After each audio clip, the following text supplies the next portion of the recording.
அப்போ சாத்தியம் இல்லாதவைகளை சாத்தியப்படுத்துகிற கிருபை. அநேக வாக்குத்தத்தங்கள், அநேக தீர்க்க தரிசனங்கள், அநேக வார்த்தைகளை கர்த்தர் கொடுத்திருக்கிறார்.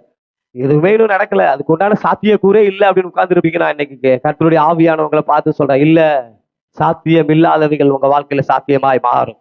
இல்லாதவைகள்ல உருவாக்குகிற வேதம் அதான் சொல்லு, இல்லாத ஒண்ணுல கர்த்தர் புதியவைகளை உருவாக்குகிற தெய்வம்.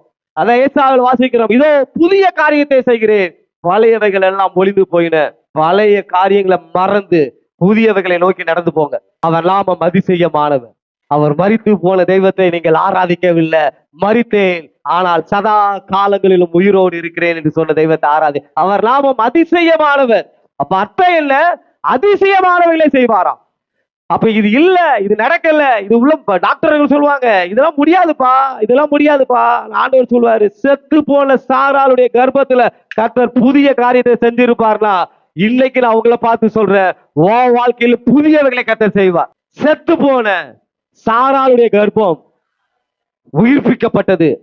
ஆபிரகாமுடைய சரீரம் உயிர்ப்பிக்கப்பட்டது.